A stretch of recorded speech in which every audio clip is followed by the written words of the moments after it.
Cinta Terhalang Dinding Pesantren. Cerita pendek karya Sarah Sabrina.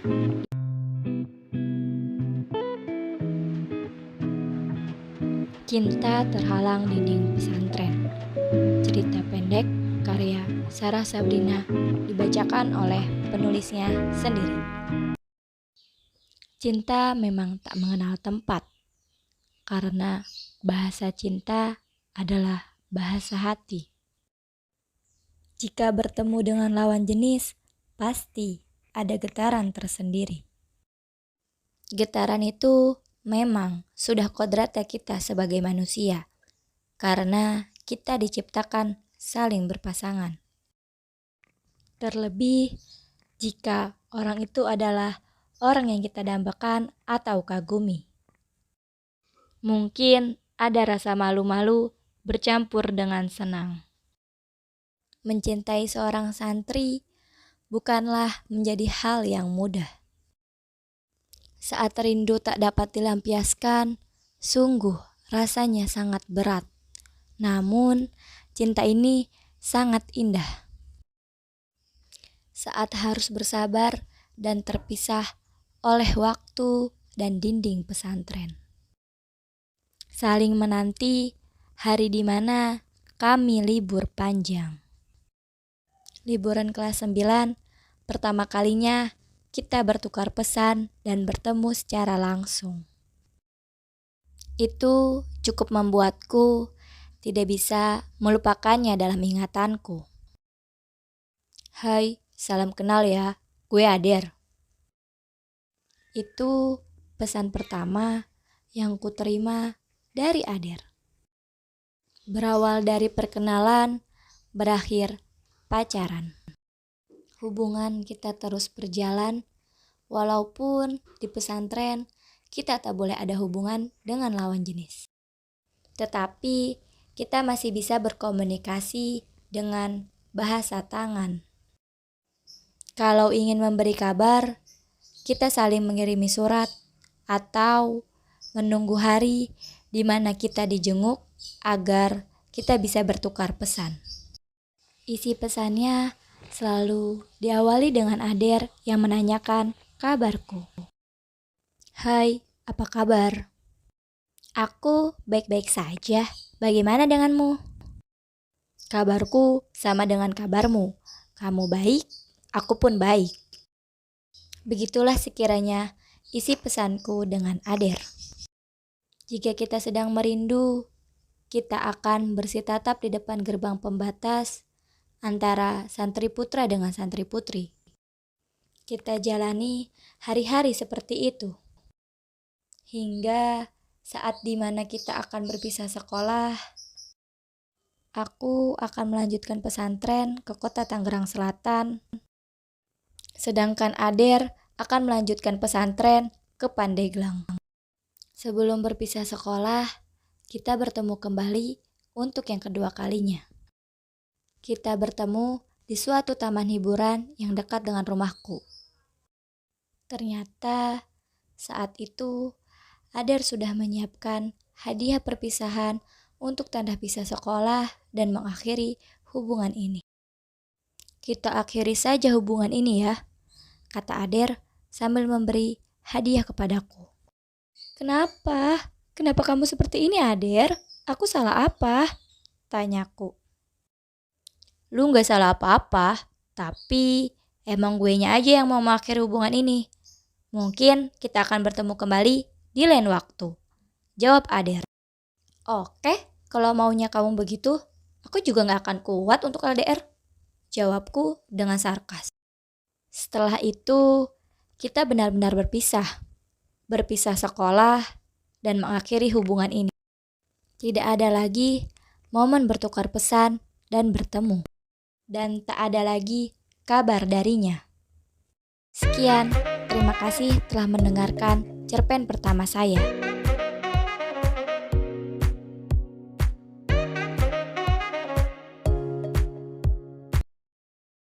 Halo, nama saya Anissa Rahmayanti dengan NIM akhir 84 dari kelas 3B PBSI.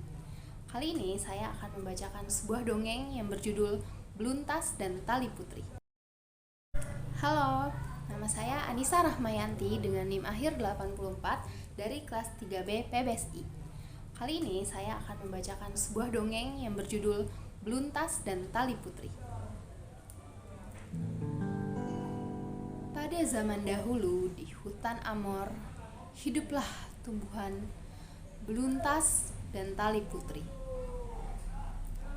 Beluntas adalah tumbuhan yang ambisius, pekerja keras, dan memiliki banyak teman.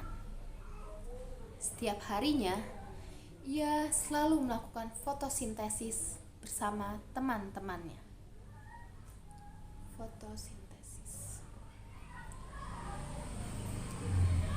Hal tersebut dilakukannya untuk mendapatkan makanan sehingga ia dapat bertahan hidup. Di sisi hutan lainnya terdapat tumbuhan tali putri. Ia adalah tumbuhan yang cantik dan memiliki paras yang indah. Lalu, pada suatu hari, saat Beluntas sedang melakukan fotosintesis bersama teman-temannya, datanglah tumbuhan tali putri menghampirinya.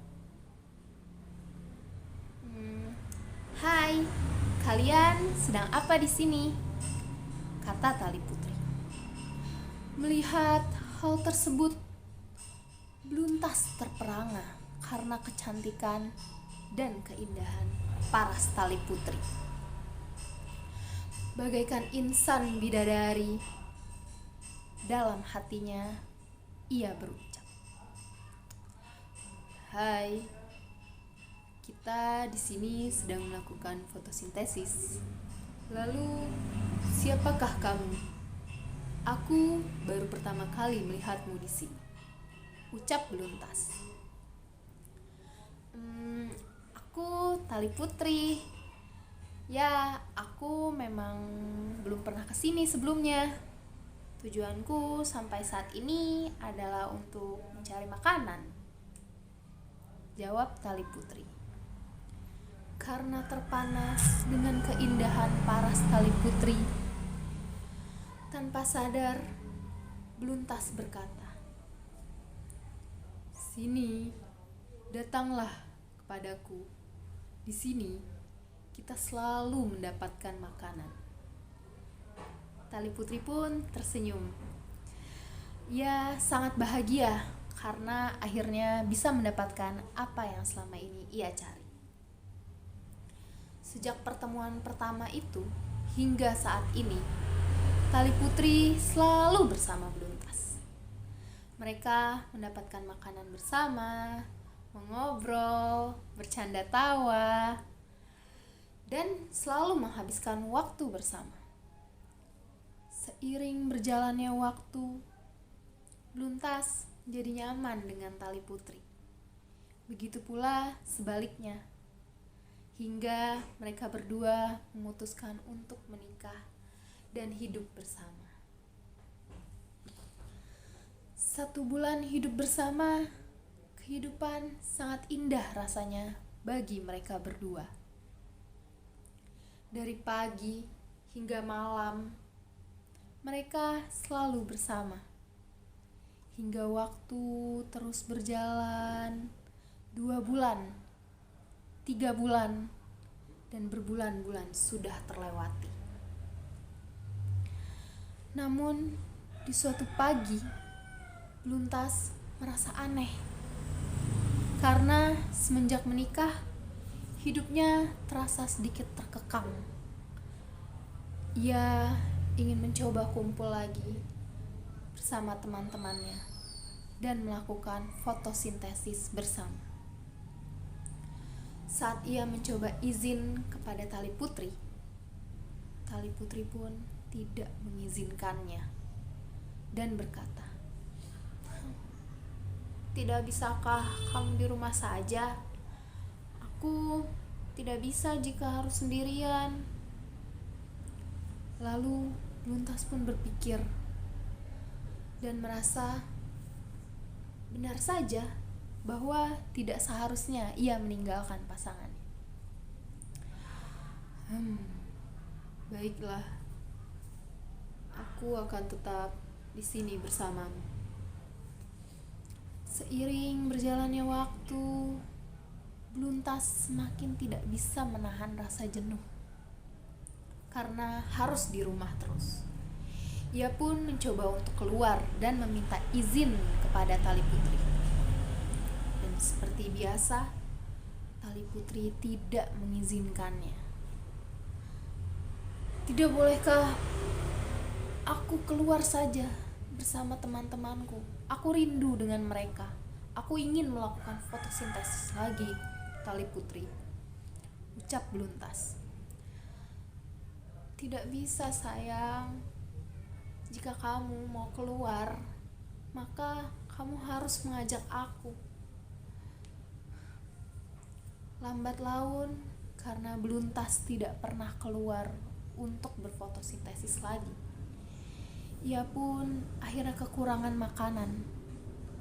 Batang tubuhnya semakin kecil dan daun-daunnya pun mulai berguguran. Berjalannya waktu, Beluntas menjadi sakit parah. Namun Tali Putri tetap tidak ingin melepaskannya. Ia terus mengikat Beluntas dan terus mengikat. Hingga tibalah hari di mana Beluntas menghembuskan napas terakhir dalam dekapan Tali Putri.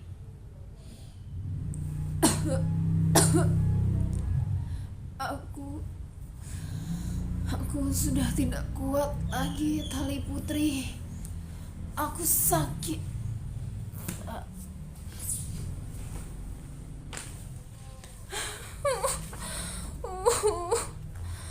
Tidak, Beluntas, jangan pergi tinggalin aku. Aku menyesal karena terus mengekang kamu. Bagaimana hidupku sekarang? Aku tidak bisa hidup tanpa kamu. Beberapa hari kemudian, setelah kepergiannya Beluntas, tubuh Tali Putri pun mengering dan tidak dapat diselamatkan lagi. Hingga akhirnya ia pun turut menghembuskan napas terakhir. Aku pusing. Tubuhku juga terus mengering. Beluntas. Sakit.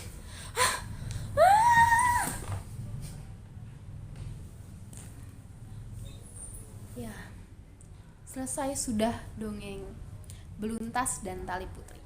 Tali Putri dan Beluntas itu menggambarkan hubungan dengan seseorang yang memiliki sifat posesif atau terlalu mengekang, seperti tumbuhan Tali Putri yang selalu mengikat tumbuhan yang menjadi inangnya, sehingga bisa menyebabkan dampak yang buruk baik ke pasangan ataupun ke dirinya sendiri.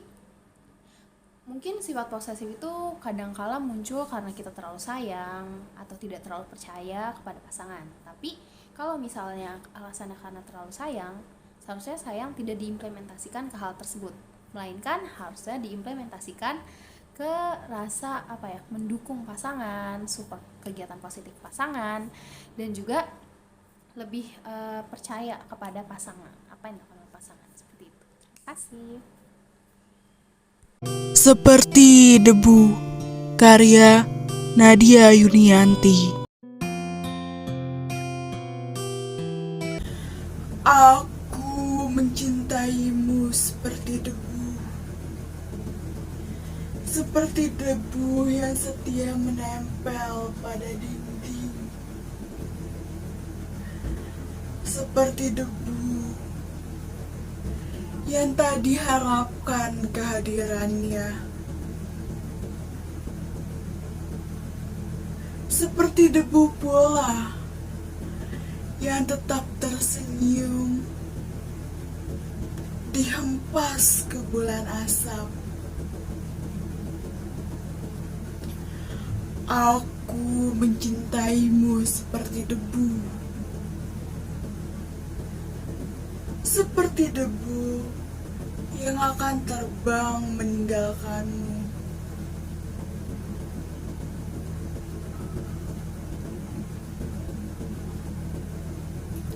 Seperti debu yang membuatmu merasakan sakit. Seperti debu pula yang akan pergi tanpa rasa bersalah. Hidup dan cinta memang seperti debu. Seperti debu yang memilih menetap atau pergi mencari tempat baru. Aku bisa membuatmu jatuh cinta kepadaku meski kau tak cinta kepadaku. Sahabat sejati selamanya, karya Diniati. Sahabat sejati selamanya, karya Diniati. Pada suatu hari, kami di dalam kelas setelah bel jam pergantian pelajaran berbunyi, kami mengobrol. Bunga, si tukang halu, dan Senja yang selalu menceritakan hubungannya dengan pacarnya. Sampai-sampai Farhan pun bosan mendengarnya. Taulah sifat Farhan, ia tidak suka mikirin pacaran. Dekat sama cewek aja cuma sama sahabatnya ini, yaitu Senja dan Bunga. Itu pun karena sahabatan dari kecil. Dan Fauzan yang selalu bodoh amat dengan obrolan Bunga dan Senja. Saking udah capek dengerin obrolan Bunga dan Senja yang itu-itu aja gak pernah beralih topik. Di antara kami berempat yang masih lajang adalah Bunga, Farhan, dan Fauzan. Kalau Senja mah sudah punya pacar dan sudah 6 bulan menjalin hubungan. Senja sering memamerkan kegantengan pacarnya dengan sahabat-sahabatnya. Sepulang sekolah, Bunga mampir ke Alfamart. Di sana, Bunga melihat Dono, pacarnya Senja. Dia terlihat bersama dengan seorang wanita cantik. Dengan perasaan penasaran, Bunga mengendap-endap menyelidiki siapa wanita cantik itu. Karena terlihat Dono dan wanita itu sangat romantis. Bunga mulai berpikir negatif kalau Dono sedang dekat dengan wanita lain. Terlihat di suatu taman, Dono duduk bersama wanita itu dengan mesra sambil berpegangan tangan dan saling memanggil dengan sebutan sayang. Melihat hal tersebut, Bunga yang sangat peduli dan tidak ingin melihat Senja tersakiti karena Dono selingkuh. Saat jam istirahat, Bunga mengajak Farhan dan Fauzan untuk menyelidiki Dono lagi dan membuktikan kepada Senja kalau Dono selingkuh. Farhan dan Fauzan kaget. Sepulang sekolah, Farhan, Bunga, dan Fauzan mengikuti kemana Dono pergi. Dan ternyata benar, dugaan Bunga kalau Dono selingkuh dengan cewek lain dan taman adalah tempat Dono sering berduaan dengan selingkuhannya itu. Kemudian Farhan menemui Senja. "Ja," panggil Farhan. "Iya Han, kenapa lo manggil gue? Kangen ya?" kata Senja. "Mending lo ikut gue sekarang ke taman kompleks," kata Farhan. "Ngapain?" kata Senja. "Udah ikut aja," kata Farhan sambil menarik tangan Senja. Ada Fauzan sama lu juga gak?" tanya Senja dengan sedikit kaget. Mereka berempat berada di taman untuk membuktikan bahwa Dono selingkuh. Namun, di tempat biasa Bunga melihat Dono berduaan dengan selingkuhnya, ternyata saat itu tidak terlihat siapapun duduk di kursi tersebut. Mereka bingung, takut membuat Senja kecewa, dan mereka pasti akan dituduh berbohong. Namun, tanpa sengaja, mereka berempat berpapasan dengan Dono di pinggir jalan yang sedang berpegangan tangan dengan selingkuhannya. Senja kaget dan matanya mulai berkaca-kaca. "Dono, ternyata benar ya, kamu selama ini selingkuh. Pantesan aja kalau aku ajak jalan sepulang sekolah kamu suka nolak. Ternyata ada cewek ini. Dan aku udah lihat dengan mata aku sendiri kamu bermesraan sama cewek lain, Don." pernah bilang kan kalau aku paling gak suka diduain, apalagi diselingkuhin kayak gini. Oke, mulai sekarang kita putus. Gue gak mau ada hubungan lagi sama tukang selingkuh. Dan gue bener-bener kecewa sama lu, Don. Dan buat lu cewek selingkuhan Dono, selamat ya, lu berhasil dapetin Dono seutuhnya. Dan semoga lu gak diselingkuhin juga ya kayak gue sekarang, kata Senja sambil menangis. Senja pun pergi. Farhan, Fauzan, dan Bunga menghampiri Senja yang sedang duduk menangis di kolam renang rumahnya. Ya, udah jangan nangis dong. Justru lu bersyukur sekarang cowok yang udah menjalin hubungan kurang lebih 6 bulan sama lu ternyata bukan cowok yang baik, kata Bunga. Iya, Ja, udah jangan nangis gitu. Kita di sini sahabat lu, gak bakal biarin siapapun nyakitin perasaan lu, kata Farhan. Iya, udah cukup Ja nangisnya. Ya, gue tahu sih diselingkuhin kayak lu emang sedih banget. Tapi di sisi lain gak perlu banget deh lu nangisin cowok kayak Dono. Dan masih ada sahabat-sahabat lu ini yang selalu bantuin lu, hibur lu kalau lu lagi ada masalah apapun, kata Fauzan. Guys, gue bener-bener makasih banyak sama kalian semua. Gue sayang banget sama lu semua. Ternyata cuman keluarga gue dan kalian sahabat-sahabat gue yang selalu ada buat gue. Dan buat Bunga, sahabat gue yang paling gue sayang. Maafin gue ya, kemarin sempat gak percaya sama lu dan sempat jutek juga sama lu, padahal lu sahabat kecil gue. Maafin gue ya nggak, kata Senja. Iya, santai aja Senja, kita berempat udah sahabatan dari kecil. Gak semudah itu gue marah dan kesel sama lo, sama kalian semua, karena gue sayang banget sama kalian semua. Ya meskipun pada suka agak nyebelin, apalagi Farhan sama Fauzan nih, kata Bunga.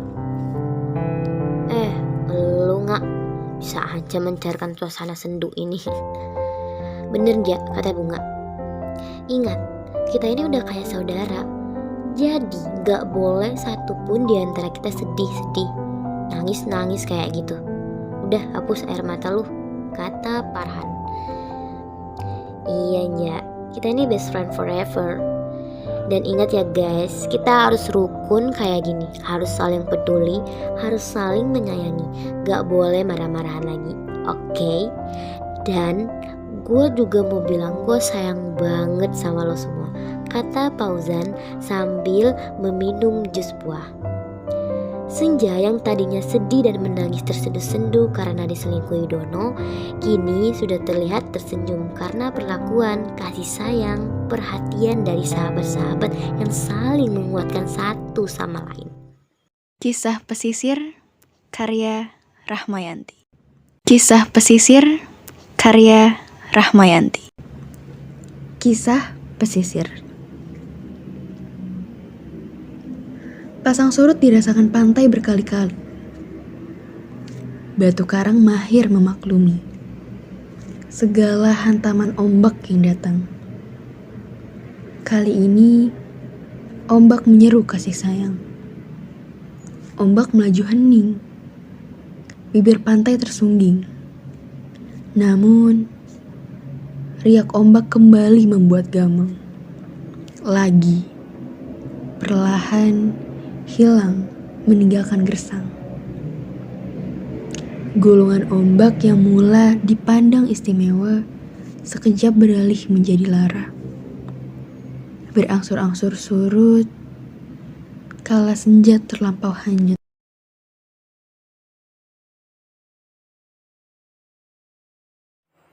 Sandalku, karya Anwar Ilma.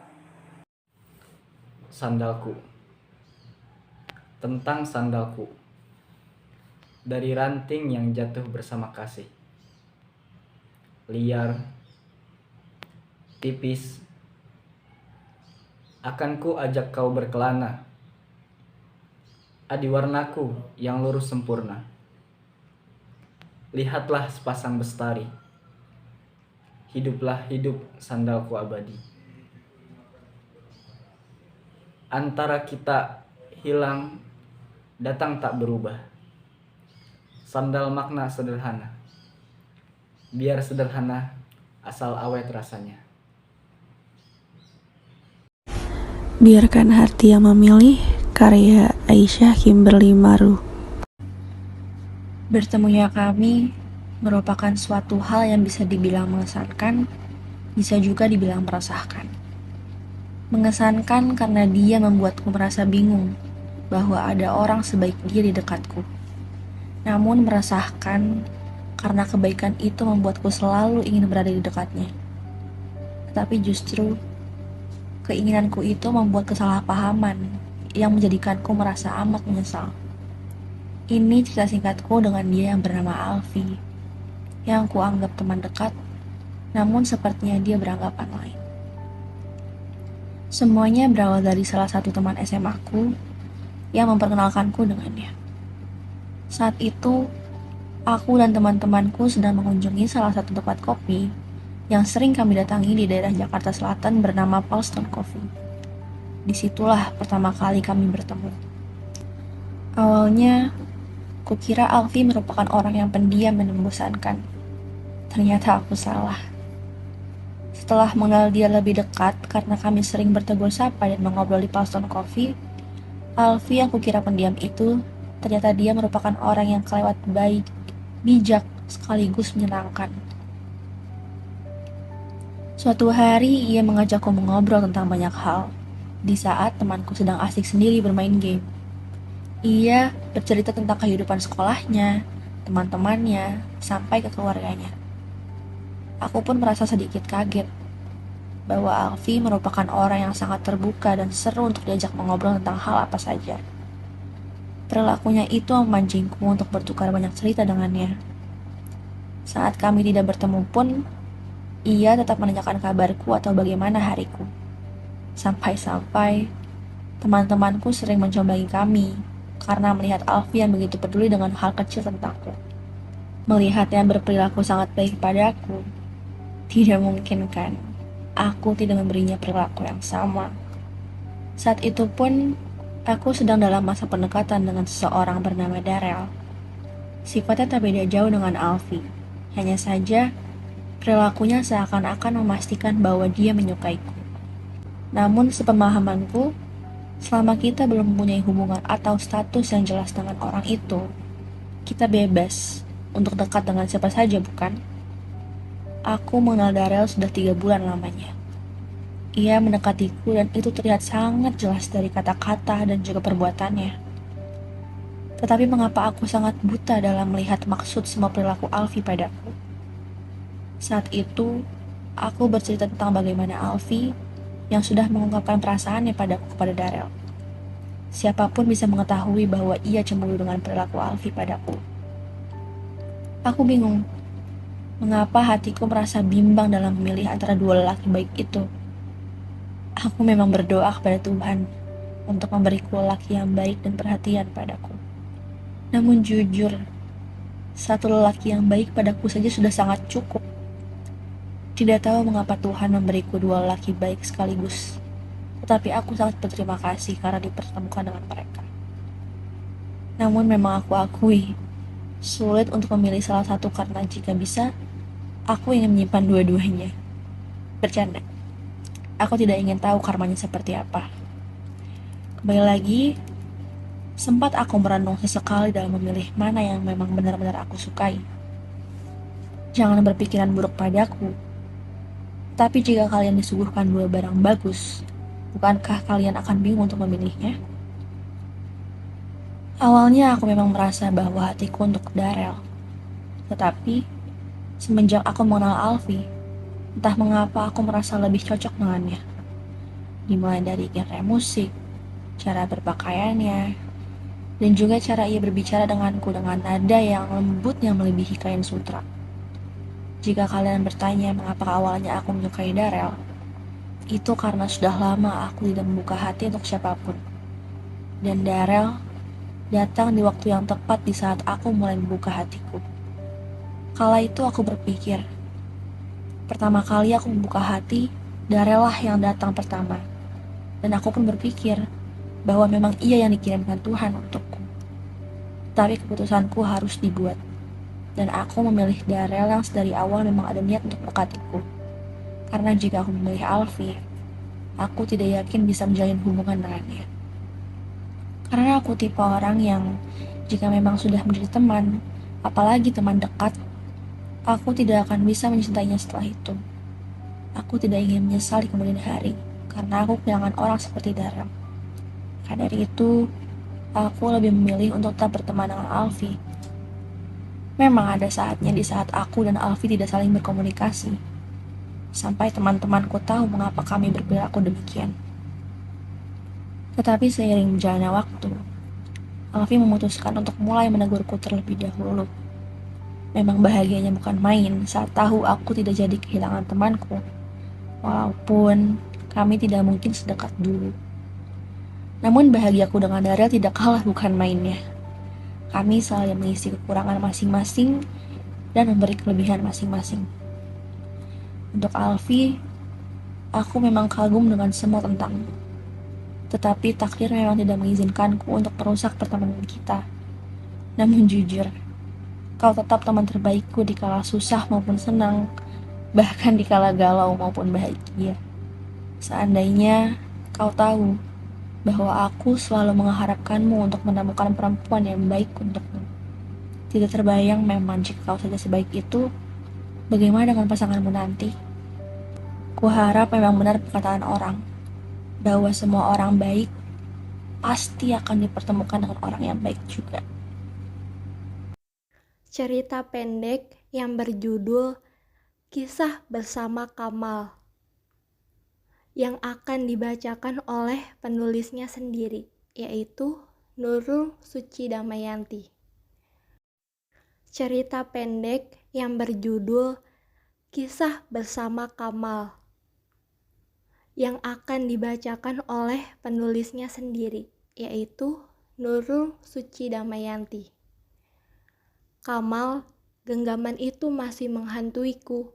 Malam di mana kau menenangkanku, rasanya sekitar tak terasa mencengkam. Bila kau terus menggenggam jari jemariku, ingatkah kau berbisik padaku kala itu? Tenang, semua akan baik-baik saja selama pikiran kamu tidak kosong, ucapmu. Mal, mungkin pikiranku tidak akan kosong, tapi jika tangan yang kau genggam dengan erat seperti ini, aku merasakan hati yang akan terisi, ucap aku padanya. Hah? Maksudnya ucapmu dengan lugu. Gak jadi Mal, nanti ada saatnya kau paham, ucapku. Paham kok, sangat paham. Apakah kau kira aku menggenggammu seerat ini tanpa adanya sebuah rasa? Ucap Kamal. Kau kira aku menarik tanganmu dan mencoba menenangkan pikiranmu di malam yang mencengkam karena kau seorang teman? Tidak, kau sudah kuanggap sebagai perempuanku sejak aku memintamu untuk menyimpan nomorku. Lanjutnya. Mal, ini gak bercanda kan? Ucapku sambil heran. Rin, mana ada laki-laki yang menyatakan perasaannya ketika di ospek malam-malam? Ada sih, kayaknya aku aja, ucapnya. Kita gak lucu, masa kita pacaran pas di jurit malam? Pas dimana kita mendengar teman-teman sekitar kita kerasukan, ucapku. Anggap saja ini simulasi, nanti kalau aku tembak, kamu harus terima, ucapnya. Genggaman Kamal saat itu sangat erat, tangan yang digenggam tapi hati yang meleleh. Sungguh sangat memalukan, gara-gara love language, aku physical touch jadi lebih mudah meleleh. Esok paginya, aku sedang menunggu teman di depan tenda untuk sarapan bersama, tapi ternyata Kamal datang menghampiri. Cantik, gimana tidurnya? Nyenyak gak? Ucapnya. Mal, jangan gitu, malu tahu, ucapku sambil tersipu. Ulu-ulu, pipinya merah banget kayak kepiting rebus, ucap Kamal sambil meledek. Siapa sangka, sejak kejadian semalam aku sangat dekat dengannya. Padahal sebelumnya kami hanya teman satu kelompok di masa orientasi mahasiswa. Seiring berjalannya waktu, kami memulai hubungan pacaran. Dia selalu memperlakukan aku layaknya seorang ratu. Dia menjemputku kuliah, dia mengantarku pulang, dia mengajakku ke tempat baru yang belum pernah aku temui. Dia memberikanku banyak hadiah, dia mengajakku menonton di setiap malam minggu. Aku benar-benar merasa sangat beruntung memilikinya. Namun, ada kalanya aku merasakan tak percaya diri memilikinya, karena jika dilihat, dia sangat sempurna. Dia tampan, dia perhatian, dia tak pernah menuntutku untuk merubah penampilan. Sampai pada suatu saat, aku berkata padanya, "Mal, kenapa kamu gak pernah menuntut aku untuk merubah penampilan? Biasanya kalau orang pacaran, pasti cowoknya minta ceweknya untuk berubah," ucapku padanya. "Dengar ya, ini pertama kalinya aku bilang ke kamu. Aku tak akan menuntut apapun dari kamu. Aku mencintaimu apa adanya. Aku suka penampilan kamu, aku suka sikap kamu. Kalau aku meminta kamu untuk merubah penampilan seperti perempuan lain, artinya aku menyukai perempuan tersebut. Tapi karena aku tidak mampu mendapatkannya, jadi aku meminta kamu selayaknya berpenampilan sepertinya," ucapnya sambil mengusap kepalaku. Kata-katanya sangat sederhana, namun membuatku kagum dengannya. Aku benar-benar perempuan yang sangat beruntung dicintainya, dan sangat beruntung bisa mencintainya. Namun, suatu hari ketika hari libur semester, Kamal pulang ke daerahnya, yaitu Kalimantan Selatan. Sebab sudah 2 semester dia tidak pulang ke kotanya. Aku berencana libur semester ini ingin main ke kotanya. Aku mengabarinya kalau aku akan ke kotanya hari ini, dan dia menjemputku di bandara. Aku sudah bertemu dengannya. Namun alangkah terkejutnya ketika pegawai bandara menyapa Kamal. Bukan 1 atau 2 orang, tapi setiap pegawai bandara menyapanya. Lantas hal tersebut membuatku heran. "Mal, kenapa semua orang di bandara mengenalmu?" ucapku padanya. "Mereka teman papaku. Memangnya kenapa, Rin?" ucapnya. "Gak apa-apa, Mal. Enak banget ya teman papamu banyak," ucapku padanya. "Mal, aku ke toilet sebentar ya," lanjut kataku. Aku bergegas ke toilet yang letaknya tak jauh dengan Kamal yang menungguku. Namun saat ke toilet ada seorang wanita pembersih yang sedang menyapu di depan toilet. Dan aku bertanya padanya, "Mbak, maaf mau tanya, apakah Mbak tahu cowok di seberang sana yang sedang memegang koper pink gambar Hello Kitty?" ucapku pada seorang pembersih. "Oh iya Kak, semua orang di bandara ini kenal sama Mas tersebut karena beliau anaknya dari pengusaha batu bara di sini. Dan kebetulan papanya seorang pensiunan kepala kantor imigrasi kelas 1 TPI Banjarmasin," ucapnya. Siapa sangka Kamal yang aku kenal berpenampilan sederhana seperti orang pada umumnya, hanya menggunakan sepatu tanpa merek terkenal, menggunakan kaos, kemeja, celana tanpa merek ternama. Ternyata dia seorang putra tunggal dari pengusaha batu bara. Sebelumnya dia hanya berkata bahwa dia dari keluarga sederhana. Ibunya hanya seorang guru dan papanya seorang pengusaha. "Mal, maaf menunggu lama," ucapku sambil menepuk pundaknya. "Iya gak apa-apa, ayo kita pergi," ucap Kamal sambil menarik tanganku. "Mal, tunggu, ada yang ingin aku tanyakan," ucapku. "Ada apa?" ucap Kamal dengan heran. "Mal, rencananya hari ini aku tidak jadi main ke rumahmu. Aku ingin mencari hotel saja di sekitar sini," ucapku. "Loh, kenapa?" ucap Kamal terkejut. "Kalau aku ke rumahmu dan kamu mengatakan kepada orang tuamu kalau aku pacarmu, keluargamu akan setuju. Kalau kau tahu kan, Mal, aku terlahir bukan dari keluarga yang kaya. Untuk membeli tiket pesawat ke sini saja, aku harus menabung uang jajanku dari jauh-jauh hari," ucapku padanya. "Hah? Jangan ngomong kayak gitu. Kamu belum tahu keluarga aku bagaimana. Ayo temui keluarga aku dan kamu akan tahu bagaimana mereka. Ucapnya sambil menarik tanganku. Akhirnya aku menemui keluarganya. Memang benar, Kamal merupakan laki-laki yang beruntung di dunia. Ia terlahir dari keluarga yang kaya, keluarga yang harmonis.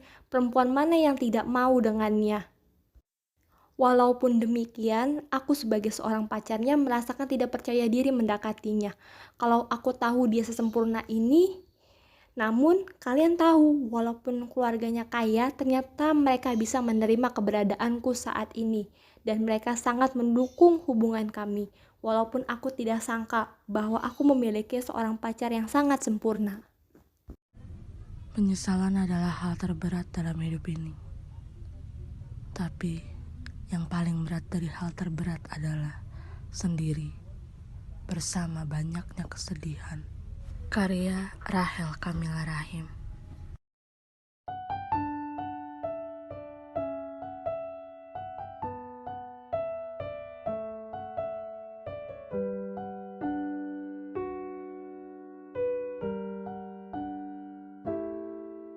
Aan?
Ini Aan kan? Aan, astaga, ini Egi. Aan, Egi, Aan kenal kan?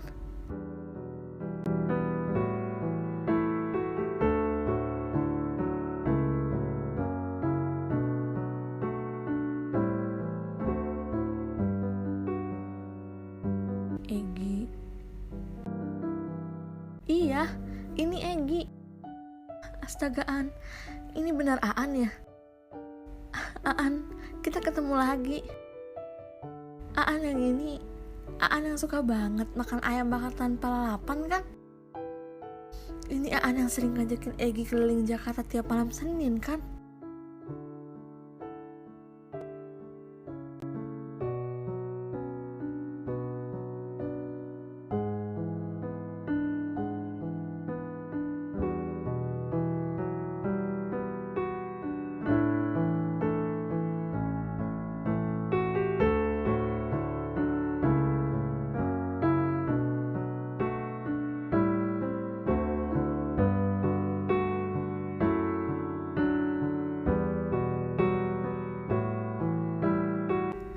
Aan gimana kabarnya?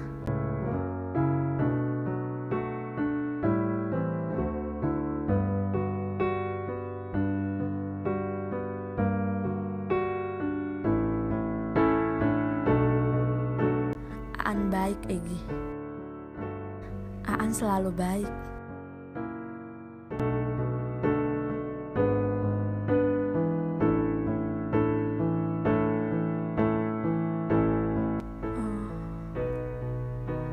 Baik ya. Egi juga An.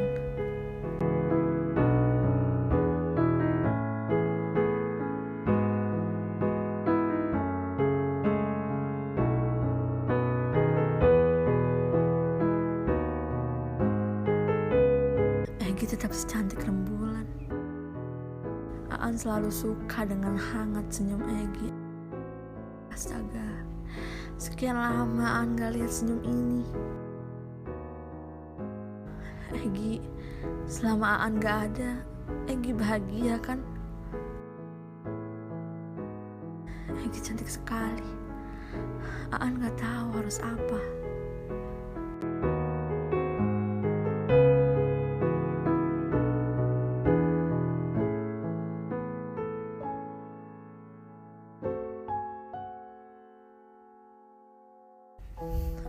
Aan, maaf.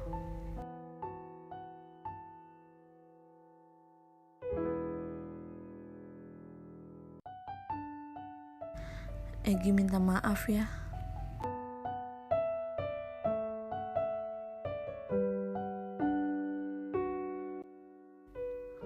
Aku gak pernah tahu kalau kamu akan pergi selama ini.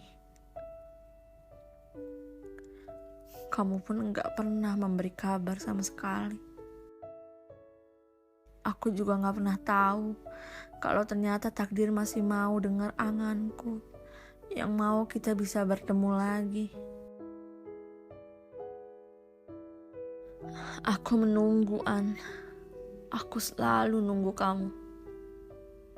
1 tahun, 2 tahun, 3 tahun hati ini tetap milik Aan. Tapi di pertengahan tahun keempat, ada manusia lain yang mencoba mengetuk pintu hati aku. Saat itu, dia seolah paham hati ini masih berisi kamu. Dia tidak memaksakan diri untuk masuk. Dia gak pernah maksa aku untuk menerima dia. Tapi selama kurang lebih 6 bulan, dia selalu siap sediain pundak yang selalu aku jadiin tempat sandaran dan telinga untuk mendengar sedihnya aku, murungnya aku, dan senduku yang lain. Dia gak pernah sekalipun ninggalin aku sendirian dengan lamunanku.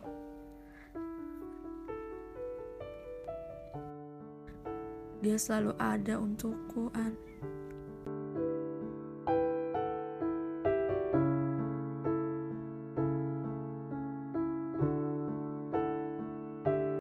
Namanya Mas Alam, An. Rasanya seperti hidup kembali setelah Mas Alam menemukanku.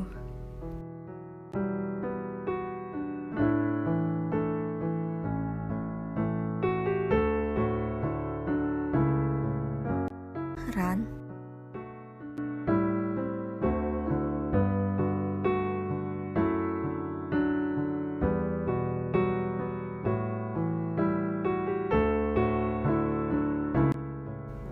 maaf,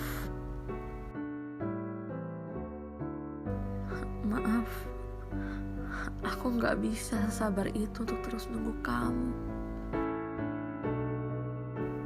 Ran, aku gak pernah lupa apa yang udah kamu beri selama ini. Kasih sayang kamu, lemah lembutnya kamu ke aku.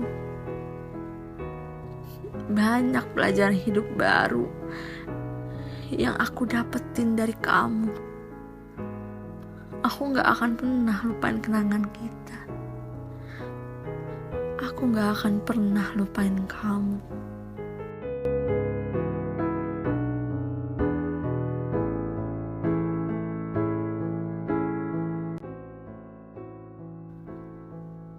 Aku juga gak akan pernah lupa pertemuan terakhir kita.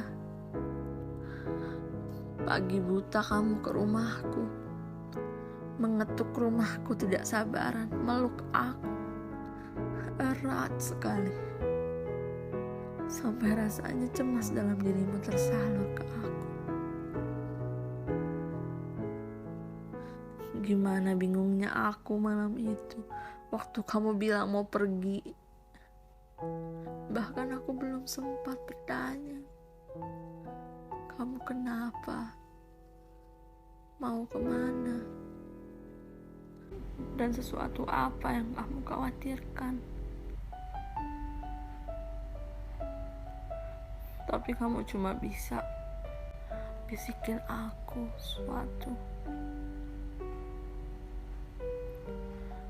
suatu hal yang buat aku jadi kayak nggak bernyawa 3 tahun setelahnya.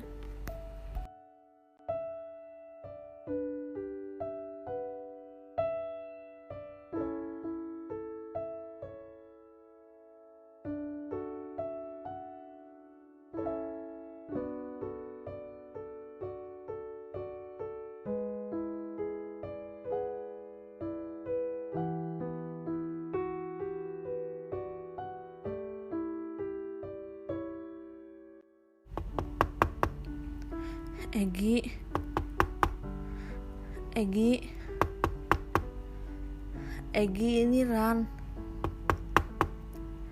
Egi.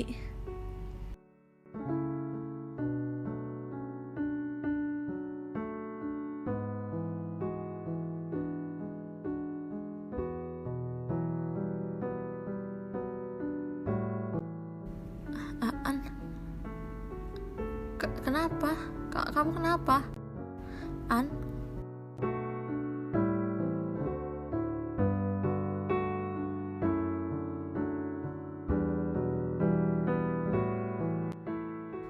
Egi,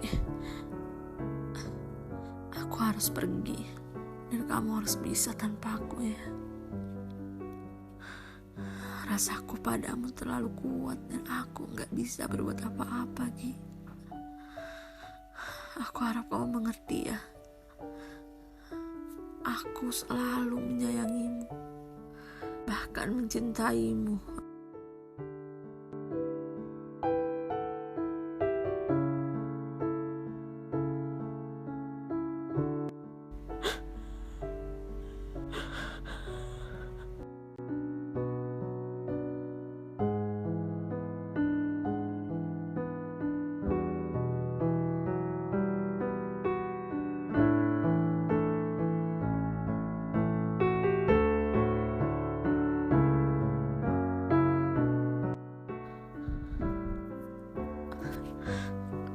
Tapi sekarang aku gak apa-apa.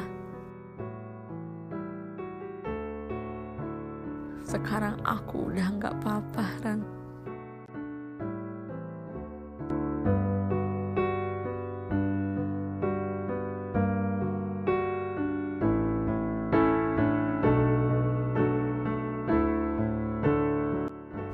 Biar bisa muat banyak, Ran.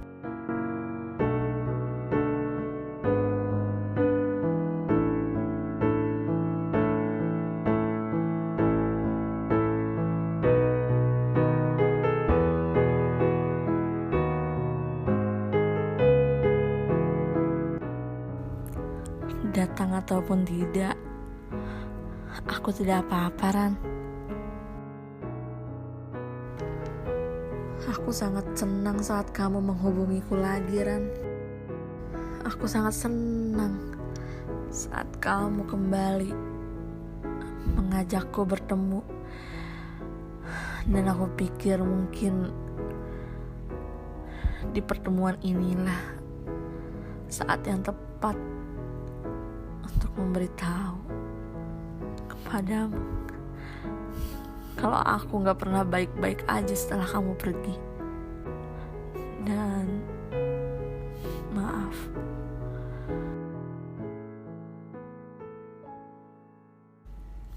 aku menyerah.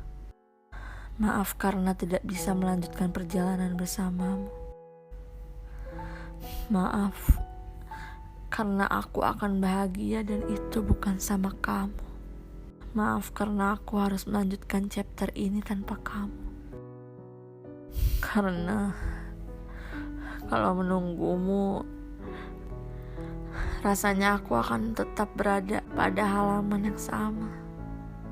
Dan bisa jadi aku hanya kembali ke halaman sebelumnya.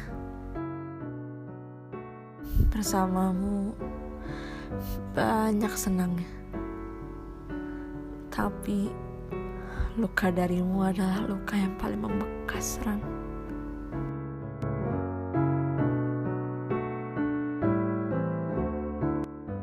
Terima kasih ya, Ran, untuk banyak hal. Aku tunggu kabar bahagia darimu juga. Jangan sungkan untuk memberiku kabar ya. Karena bahagiamu adalah bahagia aku, Ran. Sampai jumpa di lain waktu.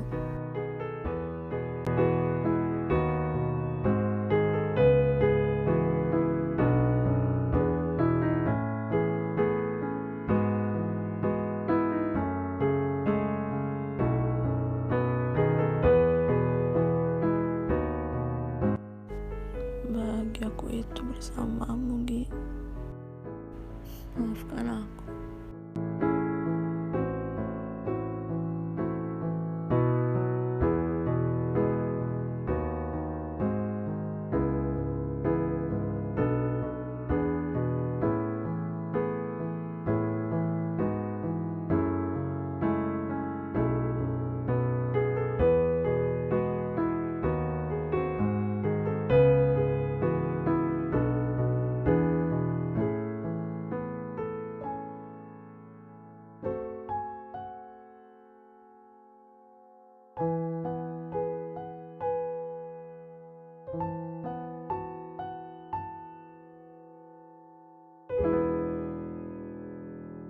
Tembok Berlubang, karya Muhammad Rafi.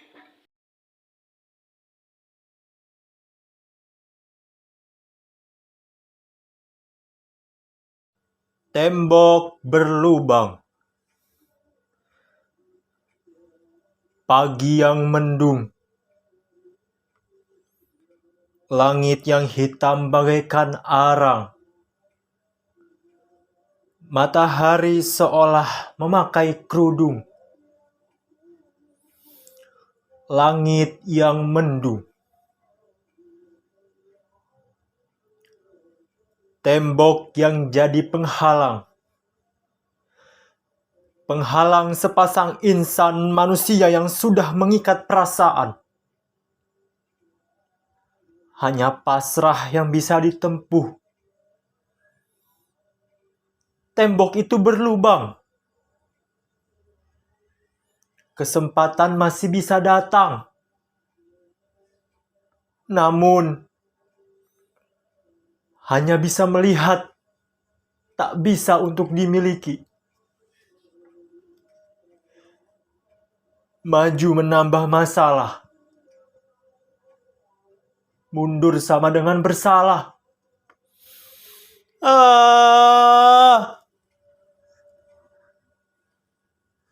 Perasaan ini dikoyak-koyak. Ada teriakan di balik tembok. Aku cinta padamu. Tapi aku tidak. Mengapa tidak? Sebab aku tak pantas untukmu. Sudahlah. Apakah mungkin hari ini akan cerah? Berharap pelangi hadir dengan indah. Melenyap hati yang sedang gundah.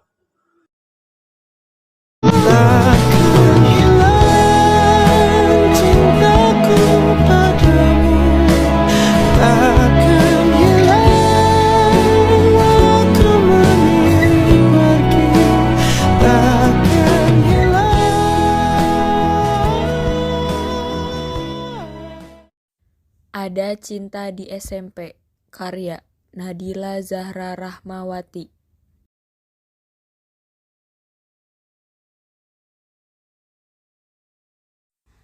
Masa-masa SMP adalah masa-masa memulai mencari jati diri.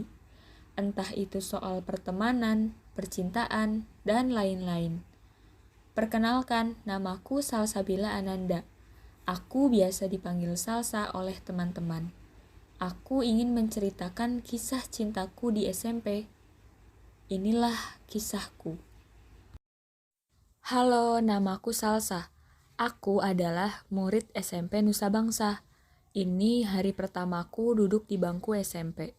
Aku satu kelas dengan sahabatku yang bernama Nisa. Sewaktu istirahat pertama, aku dan Nisa ke masjid dulu untuk sholat duha. Baru setelah itu ke kantin. Sampai di masjid, aku melihat ada 2 laki-laki juga yang sholat duha.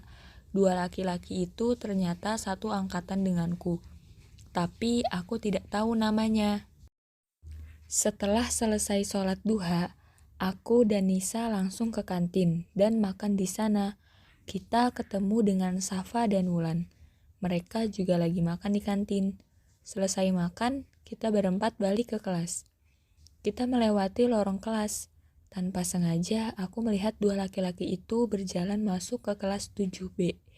Dan aku langsung bilang ke Nisa dengan suara yang pelan, "Nis, 2 laki-laki tadi ternyata anak kelas 7B. Dan respon Nisa hanya mengangguk, seolah dia udah tahu. Bel pulang pun berbunyi. "Sal, ayo kita pulang," kata Nisa. "Sebentar, ada yang ingin aku tanyain sama kamu," kataku. "Apa?" kata Nisa. "Kamu kenal dengan 2 laki-laki tadi yang sholat duha di masjid?" kataku. "Oh alah, iya aku kenal. Mereka namanya Roni sama Raihan. Mereka berdua waktu mos sekelompok sama aku." "Emang kenapa, Sal? Ganteng ya?" "Hehehehe," kata Nisa. "Is, apa sih? Aku kan cuma pengen tahu namanya aja. Ya udah yuk kita pulang. BTW, makasih ya infonya," kataku. "Jangan marah gitu dong, kan aku cuma bercanda, Sal." "Ya udah, ayo kita pulang," kata Nisa. Tiba di rumah, aku langsung masuk kamar dan bersih-bersih. Setelah itu aku rebahan. Gak tahu kenapa perasaanku seneng banget hari ini setelah tahu nama 2 laki-laki itu. Walaupun sebenarnya aku belum tahu yang namanya Roni orangnya yang mana dan yang namanya Raihan orangnya yang mana. Keesokan harinya, seperti biasa, waktu istirahat pertama, aku dan Nisa sholat duha di masjid. Setelah itu ke kantin. Di tengah perjalanan, aku kesandung dan jatuh, lalu ditolongin sama Nisa. Dari kejauhan ada suara laki-laki teriak, Nisa, temen lu kenapa?" Dan laki-laki itu langsung lari nyamperin kita berdua. Roni, ini si Salsa kesandung. Kayaknya kakinya keseleo," kata Nisa. "Sini, biar gua bantu bopong ke UKS," kata Roni. Akhirnya aku ke UKS dibopong sama Nisa dan Roni. Selama jalan ke UKS, aku bilang dalam hati, "Oh, dia yang namanya Roni. Berarti yang satu lagi namanya Raihan." Sampai di UKS, tiba-tiba handphone Roni bunyi. Ternyata itu dari Raihan. "Kenapa Ron si Raihan?" kata Nisa. "Dia nyariin gua di mana?" Gua bilang di UKS, kata Roni. Tidak lama kemudian, Raihan datang ke UKS. "Ron, lu kenapa di UKS? Lu sakit? Kok nggak bilang-bilang gua sih kalau lu sakit?" kata Raihan. "Enggak, bukan gua yang sakit, tapi temennya Nisa tadi dia kesandung, kakinya keseleo," kata Roni. "Oh alah, kirain lu yang sakit," kata Raihan. "Oh iya, nama lu siapa?" kata Roni yang bertanya padaku. "Nama gue Salsa," kataku sambil nahan sakit dan deg-degan. "Oh alah, salam kenal. Gue Roni dan ini temen gue namanya Raihan," kata Roni. "Iya, salam kenal juga," kataku. Setelah kakiku selesai diurut, kita berempat balik ke kelas masing-masing. Roni dan Raihan pun sudah masuk ke kelasnya. 3 bulan kemudian. Hari ini hari terakhir UTS. Selesai UTS, Nisa ngajak aku ke kantin. Sesampai di kantin, Raihan menghampiriku. "Sal, ada yang mau ngomong sesuatu nih sama kamu," kata Raihan. "Siapa?" kataku. Tiba-tiba ada suara laki-laki di belakangku dan bilang, "Gue yang mau ngomong sama lo." Aku pun menoleh ke belakang. Dan ternyata itu suara Roni. "Sal, gue hari ini pingin ngomong jujur sama lo tentang perasaan gue," kata Roni. "Lo itu cantik, bagaikan matahari yang bersinar. Gue suka sama lo semenjak gue ngelihat lo di masjid. Lo mau gak jadi pacar gue?" kata Roni. "Maaf, kalau gue terlalu frontal. Gue cuma mau ngungkapin perasaan gue. Gue cuma bocah SMP yang belum tahu apa arti cinta. Tapi gue sekarang merasakan ada yang berbeda. Gak apa-apa, kalau lo gak mau jawab. Gue udah tahu jawabannya. Pasti lo akan nolak gue, kata Roni. Aku pun terdiam, sampai akhirnya aku memutuskan ngomong. Siapa bilang aku gak mau jawab? Aku mau jawab kok, kataku. Ron, sebenarnya aku juga merasakan hal yang sama seperti kamu. Makasih kamu udah mau jujur. Tapi kita lebih baik jadi sahabat aja daripada kita jadi pacar. Kalau kita pacaran dan suatu saat nanti kita putus, kita jadi musuhan atau jadi pura-pura gak kenal, kataku. Aku mau kita jadi sahabat aja dan bisa selalu bersama, Ron, kataku. Roni pun terdiam dan mengangguk. Lo bener, Sal. Makasih ya, lo udah mau jawab perasaan gue. Ini yang gue suka dari lo. Sal, janji ya, kita jadi sahabat yang selalu bersama di saat suka maupun duka, kata Roni. Iya Ron, janji, kataku. Akhirnya aku dan Roni sahabatan. Aku senang karena Roni orangnya baik. Walaupun dia kelihatannya aja galak, tapi hatinya lembut. Aku, Nisa, Roni, dan Raihan akhirnya kita berempat memutuskan untuk lebih baik bersahabat aja dan kemana-mana selalu bersama.